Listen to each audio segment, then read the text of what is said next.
Hello, everyone. Hi.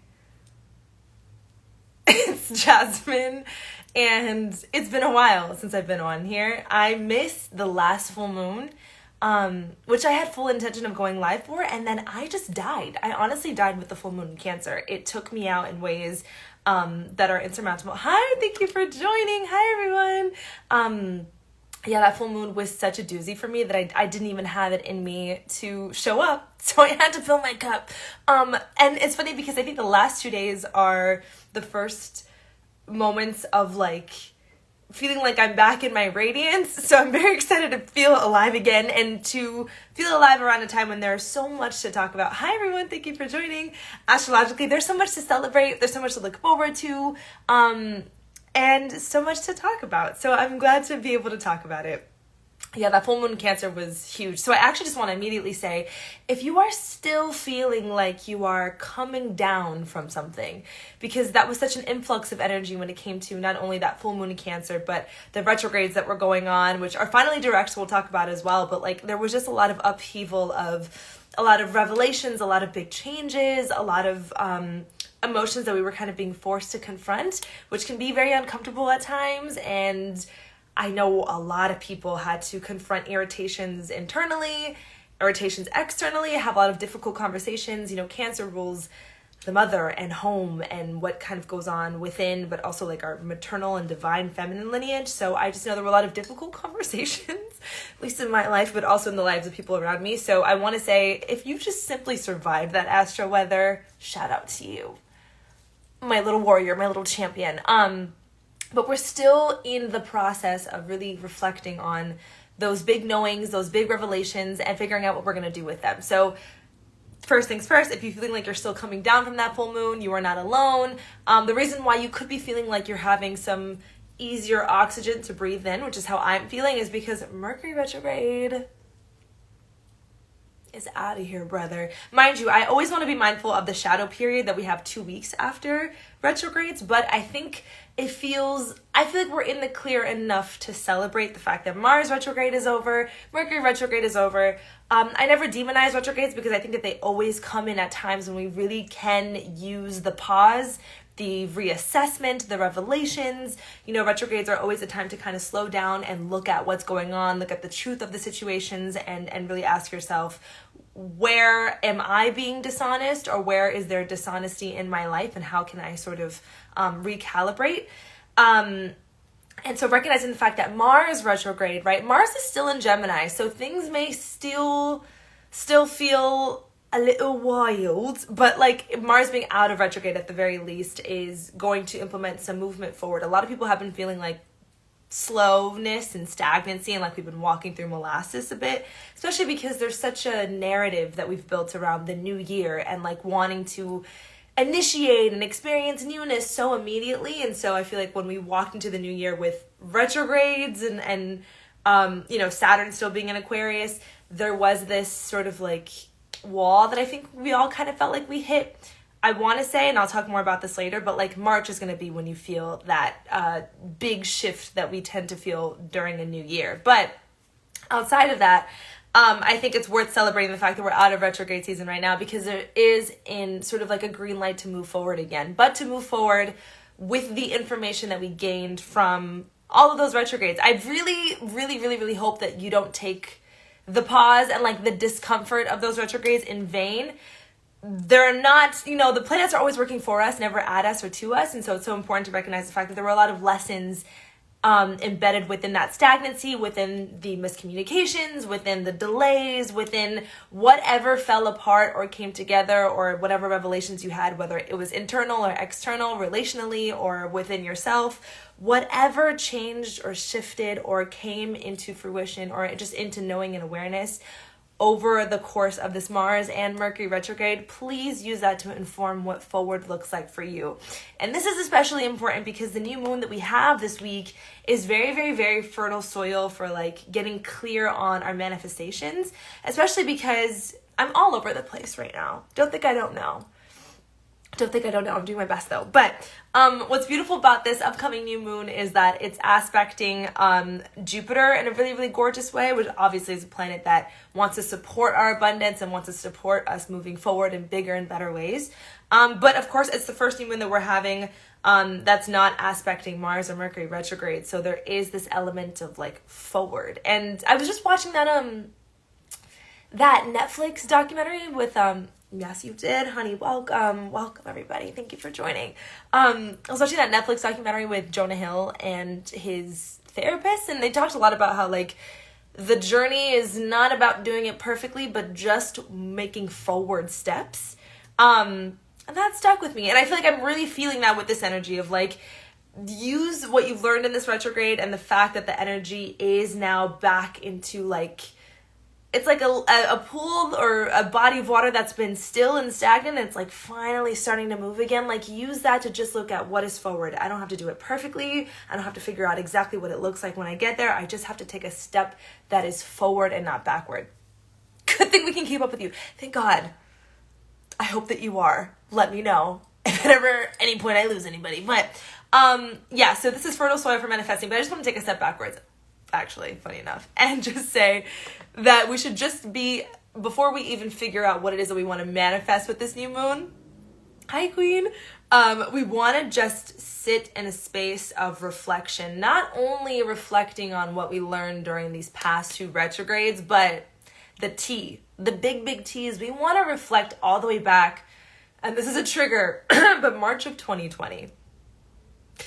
Reason why is because this week we're moving into Aquarius season, the Aquarius new moon, and it kind of really denotes our wrapping up of Saturn in Aquarius. And for anybody who has a natal Saturn in Aquarius, it's the big last hurrah celebrating you making it through your Saturn return, which means that I'm starting mine, so low-key, is it a celebration? Yes, it is. It's fine. I love Saturn, whatever. But the point is that it's kind of this culmination of, oh shit, what has Saturn in Aquarius, which began in March of 2020, what has that taught me? What has that changed within me about what I want, about what I need, about what my truth is? And I think this is especially significant given the context of what 2020 was for us. How 2020 is still kind of being dealt with and processed, and not even just 2020, but like the remnants of it in 2021, the surviving of it through 2022, just like what has changed relative to your truth, to your identity, to your needs, to your relationships, to your home, to your career, to your sense of self since March of 2020, and how can you really just take these next couple of weeks really, but like definitely at the very least start sitting with it before this new moon. But like, what does it mean about what forward looks like for you? When you said, oh shit, I thought you meant something. Well, something did happen, baby. The thing is March of 2020 was such a like pivotal shift, especially because Jupiter was in Capricorn, but like it was such a shift in like our entire sense of stability. And it's funny because this last Mercury retrograde being in Capricorn also really had us confronting like things relative to the themes of Capricorn, which is like security and stability and the boundaries necessary to protect that relationally, professionally, and also just like in your day-to-day, your own sense of discipline. So all in all, this is very, very, very fertile soil for manifesting this new moon in Aquarius, because it's sextiling Jupiter in a gorgeous way. But you want to make sure that those manifestations are a reflection of everything that has changed, what you've learned in this last Mercury retrograde, right? So this past month, Mars retrograde, which was the past like 2 months. I don't know if that's right, but it's fine. But most importantly, since March of 2020, so like go read some old journal entries, go through old photos, really look at how have I changed, what have I learned about myself, and how's that going to inform the changes relative to what I now am calling in for myself. I'm not calling in things that an old version of me wanted. I'm calling in things that this skin that I'm standing in wants. Okay, wow, I'm breaking down, guys. Otherwise, let yourself still be in your winter. Like I said, I feel like the new year doesn't really start until March because we have Saturn moving into Pisces. We have Pluto moving into Aquarius. Oh my God, that's huge. Can't wait to talk about that. And that's when we're really going to really see big change, big shift, especially if you're feeling like, damn, I've really been working on this thing coming into my life or manifesting and it feels like it's going slower. Respect the fact that you are still, like, cyclically, we're still in our winter period. We're still in the slower observational space. March is when it's like the spring, the newness, the movement, the forward. While there's a letting up of the energy right now, we're still in our winter. So, like, don't push yourself. I'm scared to read my journal for the past 3 years. I am too. But I'm also very excited because I think it's going to really be this like reintroduction to yourself. I don't think we've realized how much we have shifted and changed when we're in it versus when we actually take the time to look backwards. And I think we would really be honoring the shadow period of this retrograde if we take some time to look at, holy shit, how, especially when it comes to not only how much have we like physically changed or our circumstances, but also just like how the truth of our wants and needs has changed. Like, I feel like the things that I really thought I wanted back in 2020 would like make me miserable right now. And I feel like that is the most important thing to reflect on when we set intentions for moving forward. I also want to say, if my voice sounds weird, it's because I swallowed a pumpkin seed like whole today. And it scratched my throat in such an insane kind of way. And I'm forever changed, I think. Anywhoosies, let your manifesting be informed by reflection.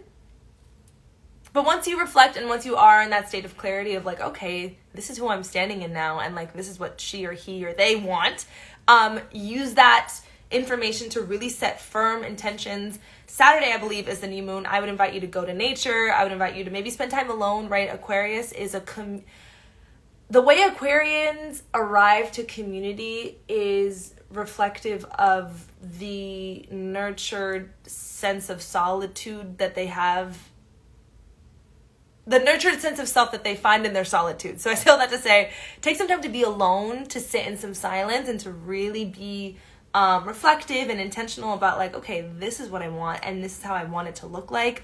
I have already kind of started because I have been in the reflective state. One thing I've done is every time I'm feeling like the new year was starting in February and March, so it's cool that I get the confirmation. Yes, absolutely. The new year's in March. I can't stress it enough. I've been writing some things that I'm ready for, and I don't know if you can see this, but I've been making, this is backwards, whatever. I've been writing the symbol for Jupiter on my pages, because I just did this thing for Sponge Wellness talking about like mystic symbols that can support you, and the symbol for Jupiter, which you can Google, but it kind of looks like a 4 with like a little like thing at the end of it. I really like adding that to pages or to journaling prompts that are me talking about what I'm calling in, because I feel like the energy of Jupiter really comes in on some supportive, I'm the luckiest girl in the world type shit. So I would invite you to do that. But yeah, like I said, once you get that clarity that you mine from all of that observation, reflection, time in solitude and stillness and observation, I said that twice, write those things down and like be detailed and demand it. I really invite people to get a little bit frustrated with the universe.